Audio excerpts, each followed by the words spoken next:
ग्राम चंद्रगिरी ग्राम, तेथे नरसिंहाचा झाला जन्म, सुराज पिता विप्रोत्तम, कृती देवी कुशी झाला तो. तर तिथं चंद्रगिरी नावाचं एक गाव आहे आणि त्या गावात नरसिंहाचा जन्म झालेला आहे. आलेले आहेत. असो तेथे जाऊनी नाथ, सहज भिक्षेशी हिंडता गावात, तो तेथे भविष्य उत्तर कथेत, काय वर्तले ते ऐका. तर त्या चंद्रगिरी नावाच्या गावात ते आलेले आहेत आणि मच्छिंद्रनाथ त्या गावात जाऊन भिक्षा मागण्यासाठी त्या गावामध्ये त्यांनी प्रवेश केलेला आहे. आणि तिथं काय वृत्तांत घडलेला आहे, काय तिथं घडलेलं आहे ते पुढील वृत्तांत ऐका असं आपल्याला ग्रंथकर्ते सांगत आहे. तया गावी गौड ब्राह्मण सर्व ब्राह्मण, तया गावी गौड ब्राह्मण सर्वोपदयाळ तया नाम, वशिष्ठ गोत्री आचारणेम, सकळ धर्मी पाळितो.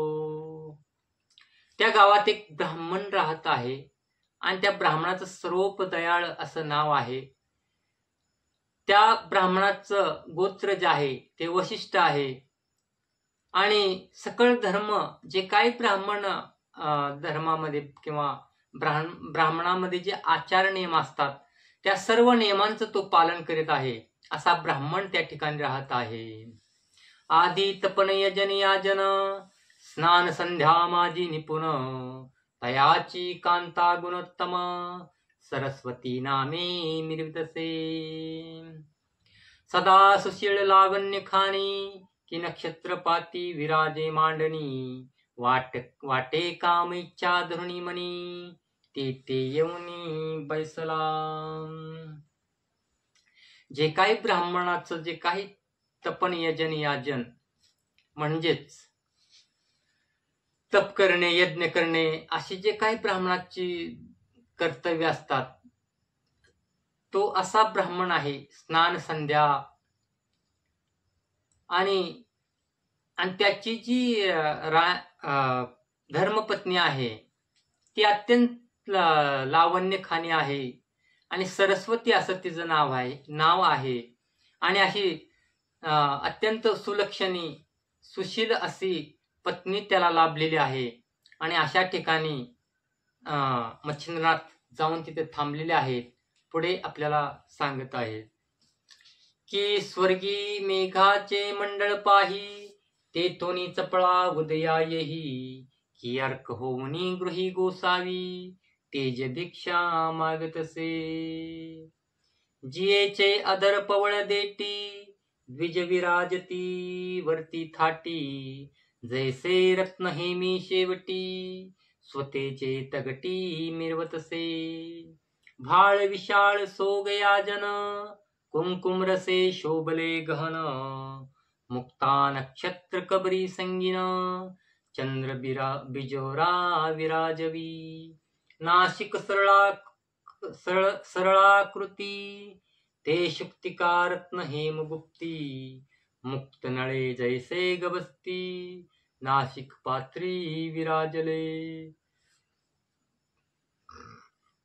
कर्णबिंदी वलयाकृती, हेम मुगुटी ढाळ देती, रत्न ताटके नक्षत्रपाती, करू वचती पातले. असो ऐसी शृंगार खाणी, सकळ संपत्ती नटली कामिनी, रूपवंती सकळ गुणी, जगा माझी मिरविये. परी उदरी नाही संतान परम, तेने उचंबळोनी योग काम, न आवडे धंदा धामाश्रम, सदा वियोग बाळाचा. तिच्या रूप लावण्याचं वर्णन कवीने केलेलं आहे आणि वर्णन करून झाल्यानंतर अत्यंत सुशील आहे, सुंदर आहे. अत्यंत असं सुंदर असं ह्या ठिकाणी वर्णन त्या सरस्वतीचं, त्या ब्राह्मणाच्या धर्मपत्नीचं ग्रंथकर्त्यांनी केलेला आहे. आणि करून झाल्यानंतर सांगत आहेत की त्या ब्राह्मणाच्या त्या पत्नीला, त्या कांतेला संतान प्राप्त नाही, संतान सुख तिच्या नशिबात नाही, तिला अजून अपत्य प्राप्ती झालेली नाही. आणि असं सांगितल्यानंतर पुढं काय आपल्याला सांगत आहे, परी उदरी नाही संतान परम, तेने उचंबळुनी योग काम, न आवडे धंदा धामाश्रम, सदा वियोग बाळाचा. देव देवारे उपाय अनेक, करीती झाली कामनादिक, परी अर्थ कोठे उदयदायक, स्वप्ना माझी आतळेना. अनेक देव देवारे केले आहेत, नवस केलेले आहेत, सर्व काही करून झालेलं आहे, पण कुठेच स्वप्नात सुद्धा त्यांना असं वाटत नाही आपल्याला पुत्रप्राप्ती होईल. सदा वियोग, सदा कशात मन लागत नाही, कशा कामाधंद्यात, कारण पोटी संतान नसल्यामुळं त्यांची अशी स्थिती झालेली आहे. पुढे सांगत आहे, नावडे आसन वसन गात्र, विकळ मिरविली निराश गात्र, शून्यधामी चित्त पवित्र, नांदनुकी नांद तसे, प्रपंच मानिला अतिहीन, जैसे दीपाविन शून्य सदन, की सकळ स्वरूपी दाराहरण, परिनासिकहीन मिरवितसे. जसं एखाद्या घरात अंधार असावा, म्हणजे दीपाविन, म्हणजे ज्या घरात ज्योती नाही ते अंधारमय घर कसं दिसेल. आणि जशी एखादी स्त्री नासिकहीन, म्हणजे ह्या ठिकाणी ज्या एखाद्याला नाकच नसावं, थोडक्यात तो माणूस कसा दिसेल. आणि अशा प्रकारे खरंच म्हणजे पुत्रप्राप्ती नसल्यामुळं त्यांचे जे काही चित्ताला समाधान मिळायचं होतं ते मिळालेलं नाही. आणि अशी आशा त्यांना वाटते एखादा पुत्र आपल्याला असावा, असं त्यांच्या मनापासून त्यांना वाटत आहे. पुढे सांगत आहे की तरुविन अरण्य कर्कस, की सरिताविन जैसे विरस, मागते क्षणैक पशुमात्रास, भयंकर दरी वाटतसे. झाडाशिवाय जंगल आणि तरुविन अरण्य कर्कश, की सरिताविन जैसे विरस, मगते क्षणैक पशुमात्रास, भयंकर दरी वाटतसे. की शरीरी चांगुलपण, परिधानिले वस्त्राने भूषण, परी चतुस्कंदी शवदर्शन, सुगम काही वाटेना. ते शरीर घ्राणाविन, आप्तवर्गाते वाटेहीन, तेवी सर्व उपचार कांते लागून, संसारहीन वाटतसे.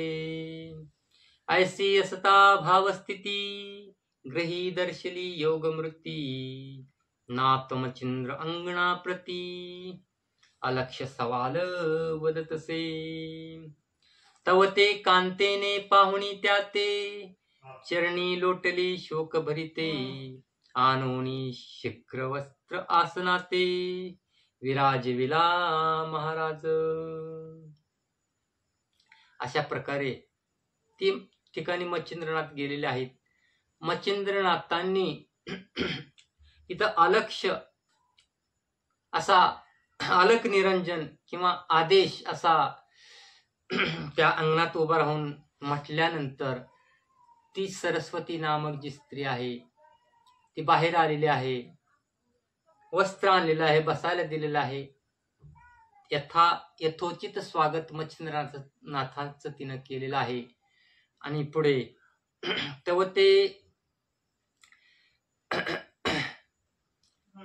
तव ते कांतेने पाहुणी त्याते, चरणी लोटले शोक भरिते, आणुनी शीघ्र वस्त्र आसनाते, विराजविला महाराज. आपण बैसुनी नाथा निकट, सांगे वियोग शोक उल्लाट, हृदयी भरुणी नेत्रपाट, क्लेशांबू मिरवले. नाथासनी बसवलेला आहे समोर. आपणही नाथांच्या जवळ जाऊन समीप जाऊन बसलेले आहे आणि आपल्या ज्या काही मनातल्या कामना आहेत, इच्छा आहेत, ती नवनाथाला त्या मच्छिंद्रनाथासनी सांगू लागलेली आहे. म्हणे महाराजा अनाथ नाथा, तुम्ही सर्व गुणी विद्येशी जाणता, तरी मम हृदयी शोक सरिता, नाश जळा वाटतसे. म्हणे तरी याते उपाय काही, सांगा म्हणून लागते पायी, पुन्हा स्पर्शोनी मोळी प्रवाही, कनव शब्दा वाढवितसे. पुढे ठेवणी भिक्षान्न, पुन्हा कवळी मोहे चरण, आणि नेत्रा घनाची वृष्टी जीवन, पदमहिते सिंचितसे. तेने मचिंद्र चित्त सरिते, मोह सराटे अपार भरुते, शब्दे तो योग मिरवत, होते सुख सरितेसी. मने वो साध्वी क्लेशवंत, किमर्थ कामनी चित्त, ते मदवद की चित्तार्थ, सकळा मुक्ती लाहिल की. ऐसे शब्द वर्ग उगमा, ऐकोनी बोले द्विजरामा, म्हणे महाराजा योगद्रुमा, संतती नाही वंशाते. नाना प्रकारे त्या मच्छिंद्रनाथांना ती सांगत आहे की मला जे दुःख झालेलं आहे, तुम्ही तर सर्व दुःख हरण करणारे आहात, तुमच्या जवळ ती शक्ती आहे. तर माझं जे काही दुःख आहे, जे काही माझ्या मनात जो काही कळवळ आहे, मला जो त्रास सहन करावा लागत आहे, ती अक्षरशः त्या मच्छिंद्रनाथापुढे रडू लागलेली आहे. आणि मच्छिंद्रनाथ तिला म्हणत आहेत, असं काय बाळ, तुला काय झालेलं आहे, तू सांग तरी मला. आणि पुढे ती काय सांगत आहे. म्हणे वो साध्वी ऐसे शब्द वर्ग उगमा, ऐकोनी बोले द्विजरामा, म्हणे महाराज योगद्रुमा, संतती नाही वंशाते. हे योगी, हे योगीराज, मला माझ्या पोटी या ठिकाणी संतान प्राप्ती नाही, मला अजून अपत्य प्राप्त झालेले नाही, असं ती मच्छिंद्रनाथांना सांगत आहे. ऐसे क्लेश चित्त शक्ती, कदा नवसे धैर्य पाटी, दुःख गोंधळी शोक पाती, नृत्य करी कवळुनी. तरी हा शोक वडवानळ, जाळू पाहे धैर्य जळ, त्यात स्वामिनी होनी दयाळ, शोकाग्नी ते विजवावे. हे स्वामी, ते जे काही माझ्या मनात सल आहे किंवा एक क्लेश आहे, एक दुःख आहे की मला अजून पुत्र प्राप्ती नाही, मला पुत्र प्राप्त व्हावा, थोडक्यात म्हणजे मला पुत्र प्राप्त व्हावा, अशी माझी हे स्वामी, हे ईश्वरा, हे प्रभो, एवढी माझी प्रार्थना आहे. आणि पुढे नाथ, आपले मच्छिंद्रनाथ काय सांगत आहे. ऐसे वदता वाघ भगवती, प्रेमा उदेला नाथ चित्ती, मग आदित्य नामे मंत्रीभूती, महाशक्ती निर्मितसे.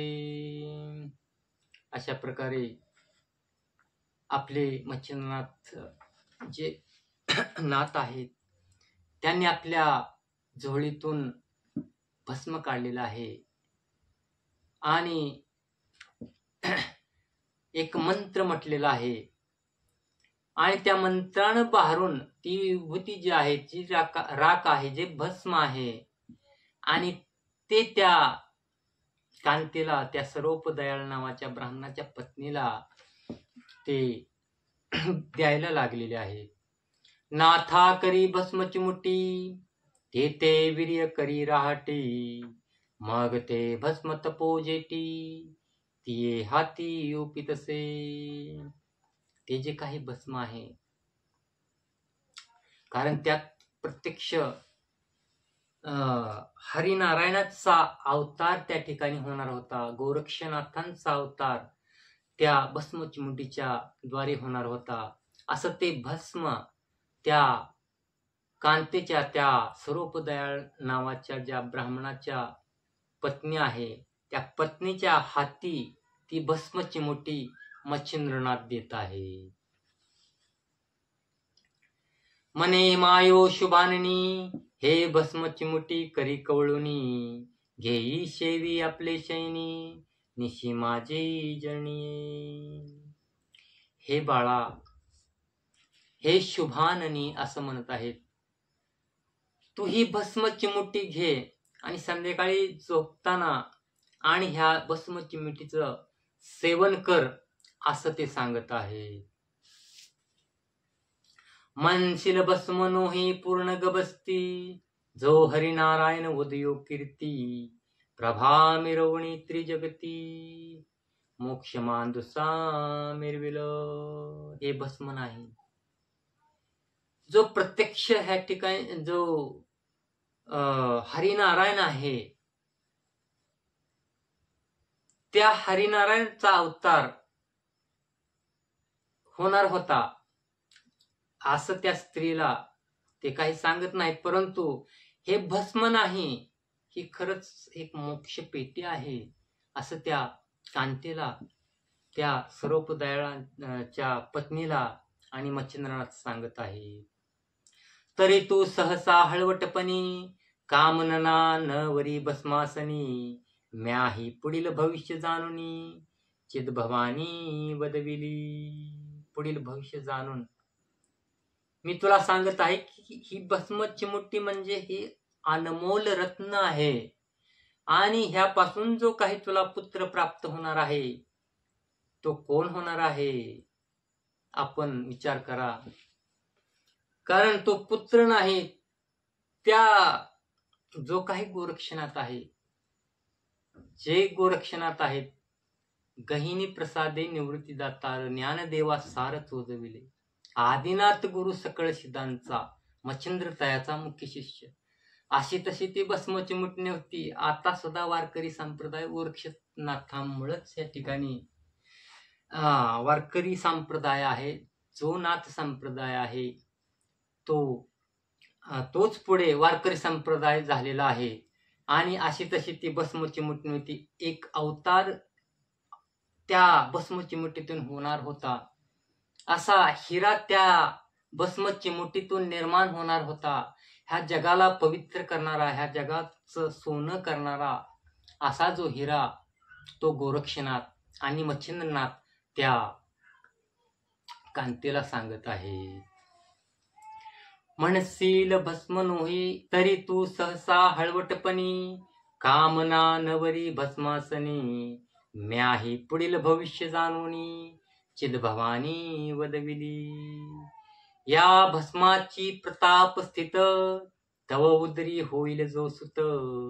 तया ते अनुग्रह देवोनी स्वतः करीन सरस ब्रह्मांडी सत्य. ही जी भस्म चिमुटी आहे, ह्या भस्माचा प्रताप, तुझ्या उदरातून जो काही पुत्र तुला ह्या भस्म चिमुटीद्वारे प्राप्त होणार आहे, त्याला 12 वर्षानंतर अनुग्रह देण्यासाठी मी येणार आहे आणि पूर्ण ब्रह्मांडावरती त्याची सत्ता प्राप्त होईल, असा तो पुत्र असेल असं ते सांगत आहे. मग तो सूतन म्हणे माय. सकळ सिद्धीचा होईल राय. जैसा खगी नक्षत्रमय. जैसा खगी नक्षत्रमय शशीनाथ मिरवेल. मग तो न माय ब्रह्मांड भरी. कीर्ती रश्मीचे तेज विविरी. आणि वंद्य होईल चराचरी. मानव दानव देवादिका. ब्रह्मांडात ज्याची कीर्ती मावणार नाही, कीर्ती रश्मीचे तेज विवरी, कीर्ती जणू काय कीर्तीलाच किरण फुटावेत आणि त्या कीर्तीच्या किरणातून सर्वत्र प्रकाश निर्माण व्हावा, अशा प्रकारचं त्याचं तेज असेल. चराचरामध्ये वंद्य तो होईल, असा तो पुत्र तुला प्राप्त होईल, असं ते सांगत आहे. तरी माये संशयो न धरिता, भक्षी भस्म सांडोनी चिंता, ऐसे सांगुनी सकल वार्ता, नात उठे तेतुनी. असं त्या भस्मचिमिटीचं वर्णन करून त्याला सांगितलेलं आहे आणि तिथून मच्छिंद्रनाथ चाललेले आहे. आणि चिंता न करता, काहीही मनात संशय न ठेवता त्या भस्मचिमुटीचं, त्या भस्माचं सेवन कर, असं आणि त्या स्त्रीला, त्या सर्वोपदयाळ नावाच्या पत्नीला सांगून मच्छिंद्रनाथ चाललेले आहे.